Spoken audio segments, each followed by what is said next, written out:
Hi folks, we're going to take a look at number 9a from page 310. So here we're given this function and we want to find all points that have a horizontal tangent. Okay, so in other words, we need to determine when the derivative of the function is equal to 0.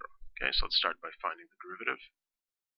Okay, so here we're going to have to first use the chain rule and let this be our u. So first we find the derivative of u squared, so 2u, so 2 times x ln x. Okay, and now we need to find the derivative of x ln x. So we'll have to use the product rule here. So derivative of the first function, 1 times the second function, ln x, and then plus the first function times the derivative of the second, and derivative of ln x is just 1 over x. Okay, and here we need to determine when this derivative is equal to 0. So let's do some simplifying. So we've got 2x ln x, and then here in brackets we're left with an ln x. Okay, and here plus, well, the x's cancel out, so plus 1.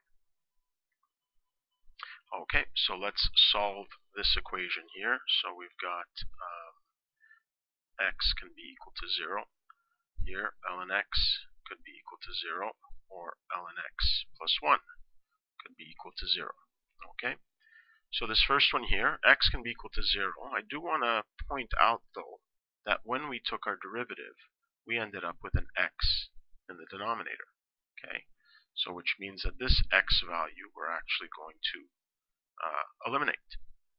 In fact, if we even look at the original function, we see that this function is not defined for x equals 0 because ln 0 is undefined. Okay, so we're going to be getting rid of that one altogether. So let's stick with the other two. So ln x equals 0, so that means x can be equal to 1, because we'll solve that one there. And here ln x equal negative 1, and here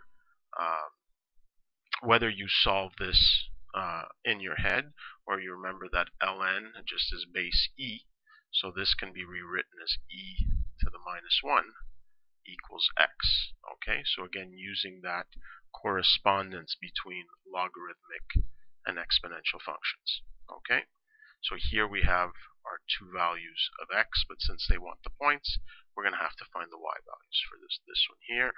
Take f at 1 is equal to 1 times ln 1 squared, but ln 1 is just equal to 0, so our y value there is 0. And here now we'll take f at e to the negative 1. Okay, so that's just e to the negative 1 times ln e to the negative 1 squared. Okay, so here we'll just have e to the negative 2, and then here ln of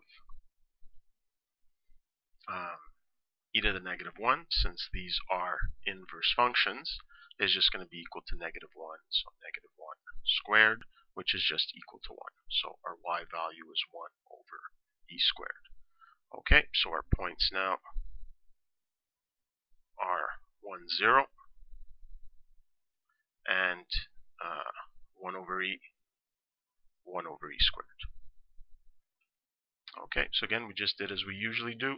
We find the derivative, determine when it's equal to 0, then determine the y values. In this case here, we did have to be careful because there were restrictions on this function. Okay, that's it for this one.